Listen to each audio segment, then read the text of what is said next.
Hello and welcome back to another video on TGM Guitars. I want to start my video off how I always start them, saying thank you to everyone who's subscribed to the channel, left a like rating, or simply just watch the videos. It's good to see the support coming in. Managed to break through 300 subscribers, currently on 315 at time of recording. So yeah, my next big goal is going to be 500. So skip straight over 400, although that'd be cool when I get there. And just go straight for 500, I think. So if you do enjoy this video, please be sure to subscribe, leave a comment, like, rating, all the stuff that kind of helps me get seen on YouTube, and it also kind of motivates me to do more videos. But with that said, let's jump into the topic of today's video. So this is kind of a repeat of a video I did last year. So my band Rerun were planning on doing some gigs in October, November last year. So I decided to bring you guys a video where I went over my live rig and showed you some sounds I was going to be using, and just kind of let you guys in on what I would be using when I was playing live. And well, we're getting close to my first actual gig with the band. Unfortunately, we had to cancel the ones last year due to a few issues with a bass player leaving, but we're all sorted out now. And we've got our first gig coming up this week. It's currently Monday that I'm recording this. And on Saturday, so the 11th of June, we've got a gig. We're doing a private party, so unfortunately people can't come along. But it'll be our first kind of foray into gigging with this current lineup. So it's going to be quite interesting, a little bit nerve-wracking. But I thought I'd show you guys what I'm going to be using for that gig, what I'm going to be using for future gigs. And I'm going to be doing a two-parter on this one.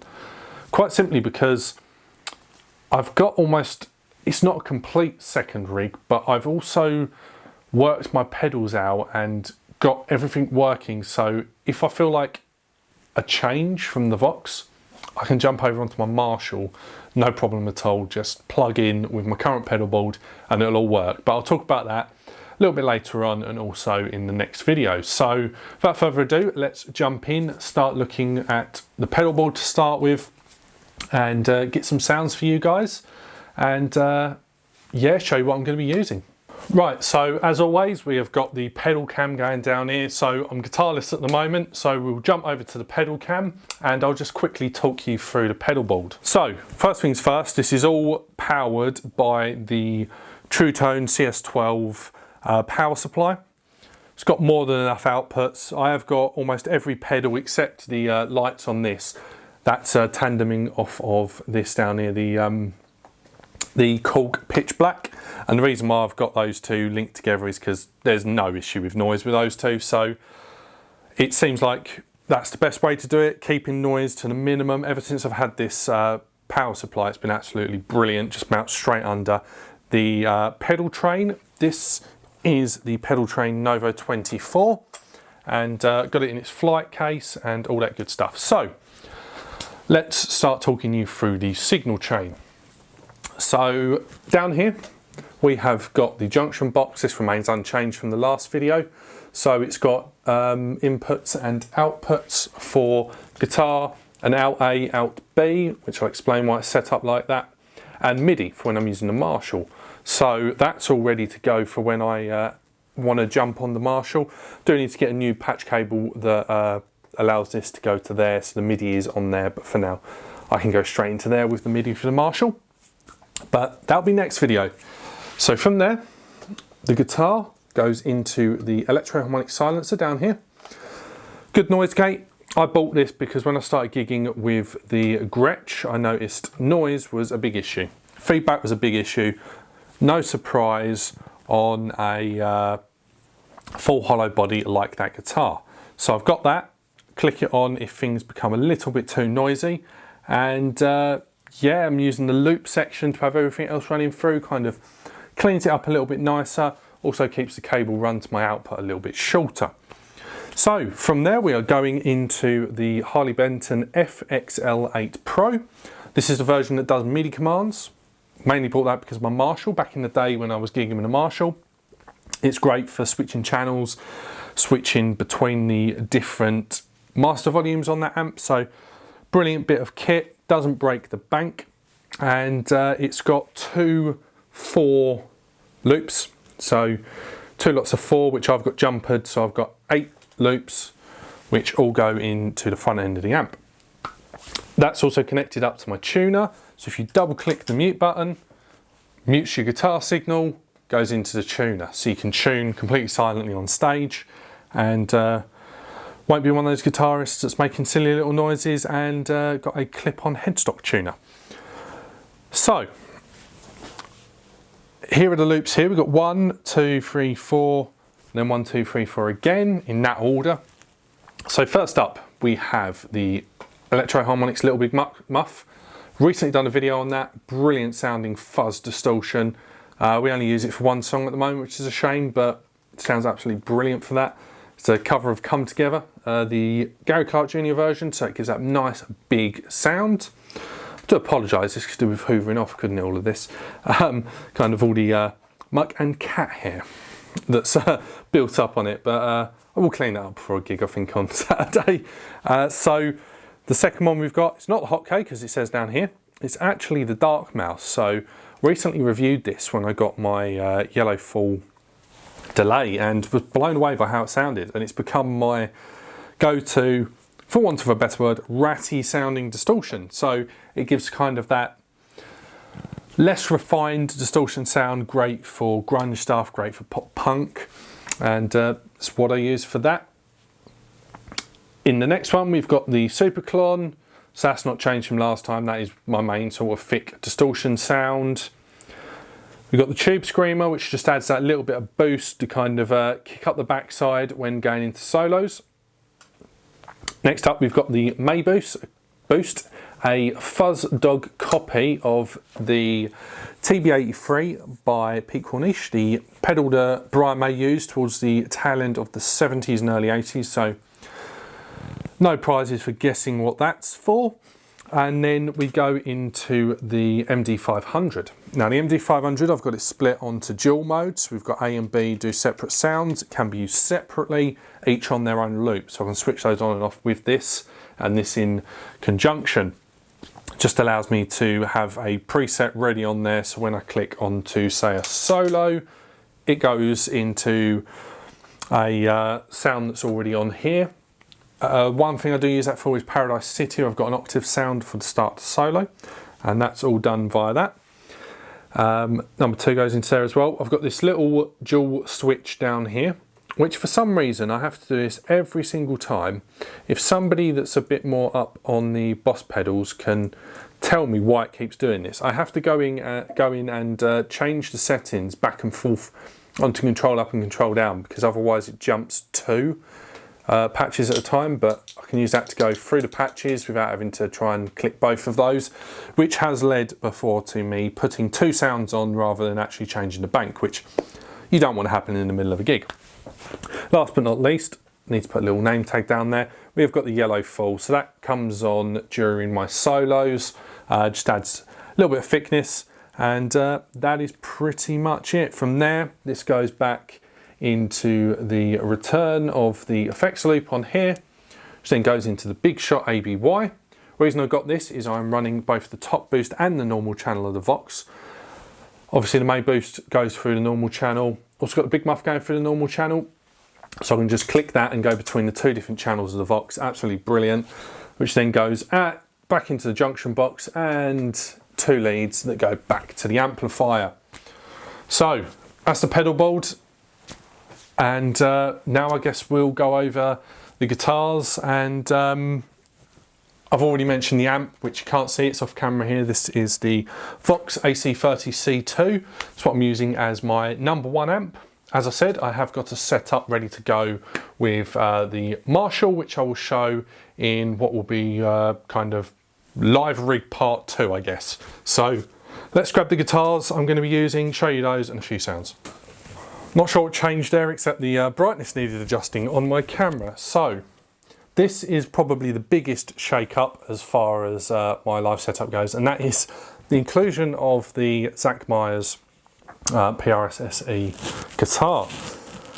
And this will be making most appearances, probably be switched in and out with my previous. It's still my number 1 guitar. I've still got a lot of value, a lot of sentimental value in that guitar. My Les Paul, my Tribute 50s from 2016, but I'm enjoying this guitar so much, I love the sounds that come out of it, that this has almost become my number 1. I take this along to rehearsals, but the Les Paul makes some appearances, let's just put it like that. So let me take you through some sounds with this, some of my core sounds that I use for most songs. Let me quickly just explain the signal chain. So going through the pedalboard as I described, into the Vox, which is then going into the 2 notes Torpedo Captor X, running a Vox cab sim. It's with the vintage 30s, so what I'm running here. And from there it's coming to you guys via Cakewalk. So amp off a standby. Turn my monitors up a little bit. I better tune up first, hadn't I? Right, so now I'm in tune. Let's start off with, as you can see down here on the screen, we have got number 1, A to be specific, that is running just the clon into the normal channel of the Vox. So that sounds like this.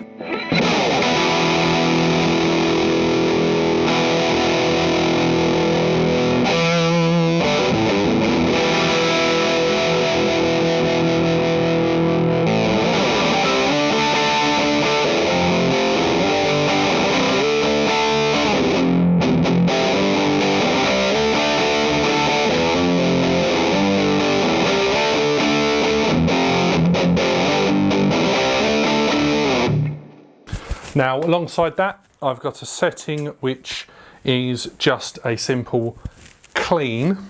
I'll call it that because it's the cleanest of all the settings I've got. It's basically no effects except for the modulation when I want it on. So that's the good thing about me using the pedal in this way. So if I click on that there,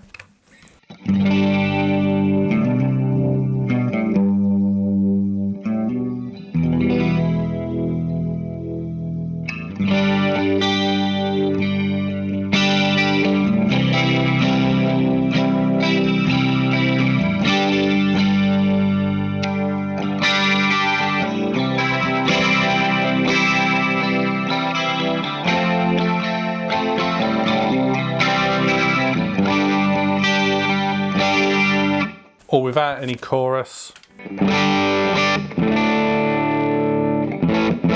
So it's still got a bit of hair there. We are pushing the amp a little bit, but it sounds nice when you get that chorus on and thickens it up. Need to remember to turn the volume down.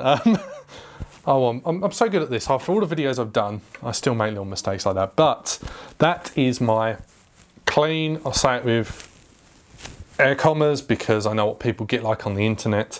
Next to that we have a tube screamer only sound. So this is just a tube screamer going through.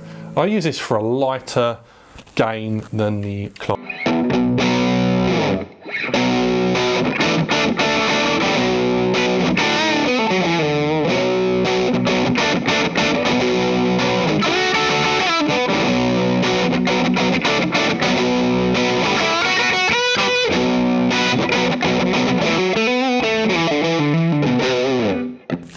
So it's kind of just that crunchy kind of sound. So it pushes the amp that little bit more, but not as much as the clon does. And I've got the tone quite low on that, quite simply because the Vox is very bright. Don't know how well it's going to come across using the 2 notes because you've got a bit more management in there on that. But when I'm actually using the Vox in the rehearsal rooms, it's quite a bright and brittle sounding amp. But next up we have the solo. So this is the clon with the tube screamer with that added bit of boost. We've got the MD500 patch B in, so I can add some effects on there and some delay. So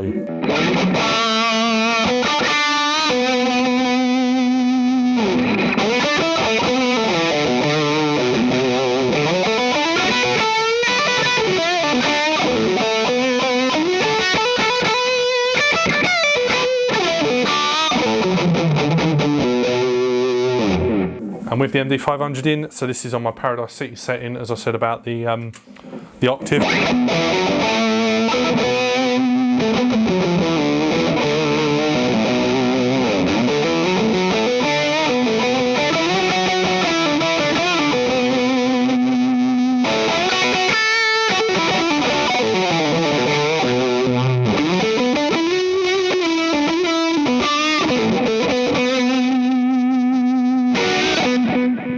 So you can hear that delay in there, not too over the top, a little bit more subtle than probably most people use it.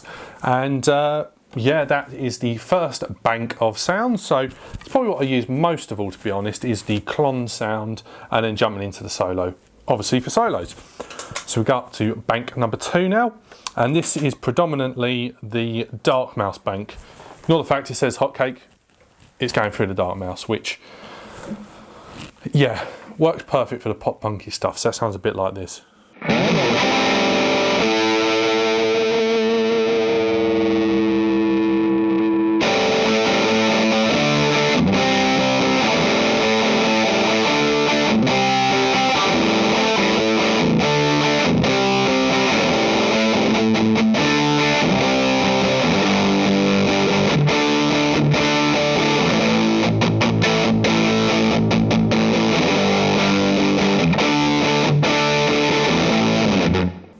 So it's got that raspiness just on the edge there that kind of takes it to a different level, different flavour going on there.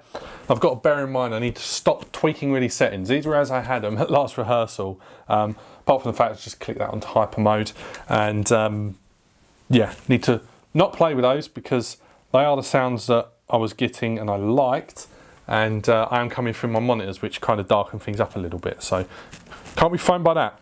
So on there we have another clean, which again is just everything bypassed except the MD500 if I want it. So let's go and show you a couple more MD500. So I've got the slicer mode on here, which I quite like, which is for a very specific song.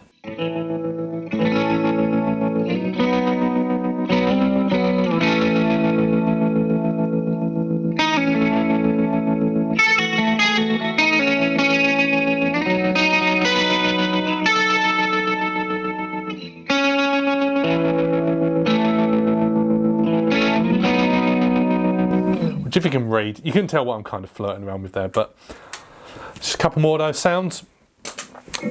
Next up we have got the dark mouse with the MD500 as well, so I can use that for certain songs and get a mixture. So let's see if I've got one on here that I use that with. To be honest, I don't. So not sure why I've got that patched in there. Just gives me the option, I guess. Gives me the option if I want to go for some chorus on something like Zombie by the Cranberries, for example. So that again is just a hotcake with the option to put that in, so I won't go over that. Solo mode, again, we have got the tube screamer in there. MD500 part B, so I can add things in there. But this sounds like this.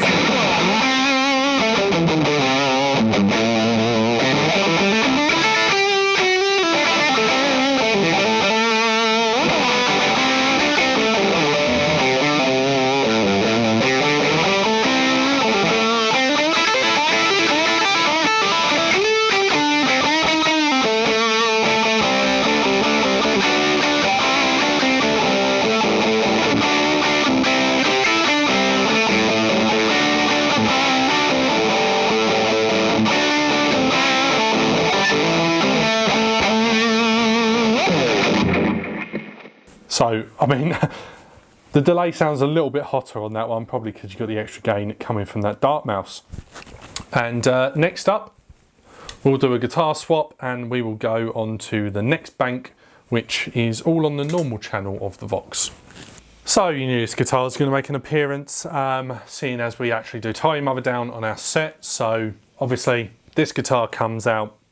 We have got the normal mode turned all the way up on the Vox. Apart from the master volume, of course. Let me just check, make sure that's still recording as soon as the screen went off. Yep, that's all good. Don't want to make that mistake again, get all the way through a video.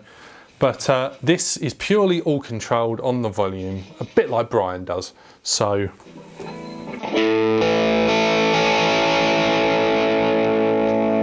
probably should have mentioned that it's also got a little bit of chorus coming through here, a bit like, again, Brian does, and also the option to put a phaser on here.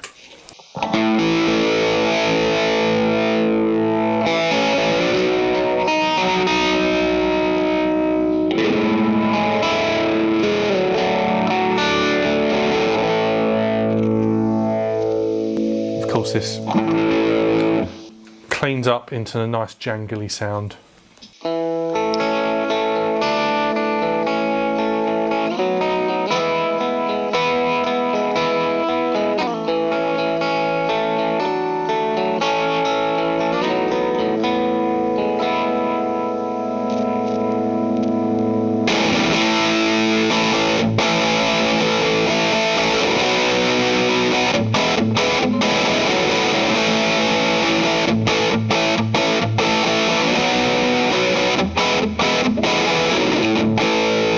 obviously volume all the way up for solos.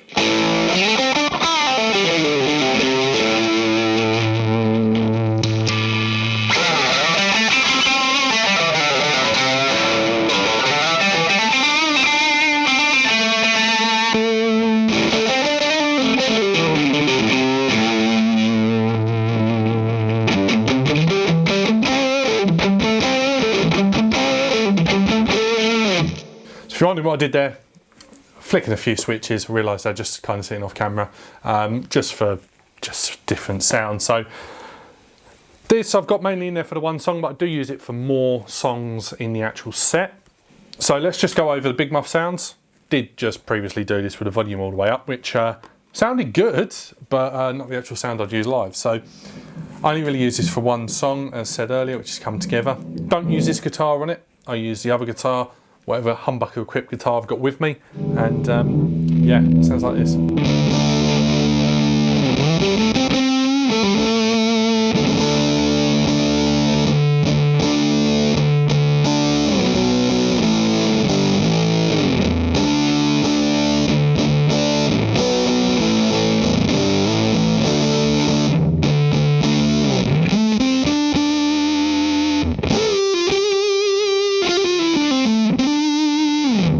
So a little bit similar to my last video, I use it for the big, fat, thick distortion sounds. And yeah, that is pretty much it. Not going to bother showing you the settings on the amp, as that is probably going to change from night to night. Still getting dialed in with what this amp sounds like in a band context. Again, I haven't played it in a gig yet, so it might sound completely rubbish in context of a room, but that are sounds that I have got in my arsenal. And what I will quickly point out is just what I have sitting on top of my amp. And yeah, I have this thing that I actually designed and created myself, just to hold picks, and simply sits the picks in there. Also has room for a slide, which I might be brave and actually use on Tie Your Mother Down, and also a spot to keep your capo. So I don't know, it's just a little thing. 3D printers, they're good for making little things like this. So yeah, that's pretty much the extra kit that I take with me of all my cables and that. It's just something that keeps me organised during a gig so I don't lose all my stuff, and I've got picks ready if I need them. So that's pretty much it. So there we have it. Sorry about the lighting, it's probably changed a little bit again. I'm still getting used to this lighting setup. I need to mark that out on the floor so it doesn't change from video to video. But yeah, that is my gig rig, I guess you could call it. It's that I'm going to be taking to play live with. I'll keep you guys updated. There might be a few changes that I make when I start playing live with it. It might not sound as brilliant as I thought it did, or I'll listen back to some recordings if anybody gets some from the crowd and just kind of change it. Just change little bits here and there. Always takes a little bit of time to get these things kind of completely dialed in. So I'll keep you guys updated whether I completely switch back to the Marshall and sack off the Vox, but the plans are at the moment to use the Vox predominantly, and then maybe if we get bigger gigs, say we're playing on an outdoor stage, where I could do with the Marshall just for that extra bit of punch, and I can just take it along. It's ready to kind of plug in and go, which I will be showing you in part 2 of this video. So, hope you enjoyed it. This is more really a video for my self-indulgence to go over my sounds again, as well as look back on in the future. Just in case I change something and I don't quite like it, I can go, that's what I was doing before. So it's kind of good for me on that part. But I think that's enough of me rambling, enough of me playing guitar. I hope you enjoyed this video. If you did, please comment, rate, subscribe, all that good stuff. Show your support, really makes me want to do more of these videos. No, past 2 weeks I haven't uploaded much, but kind of been just a little bit busy with sort of family events going on, and just enjoying myself after the end of my uni exams. So I'm going to get back to the more regular content and yeah, bring you guys along for the ride. So thanks for watching. I'll see you guys in the next one. Cheers.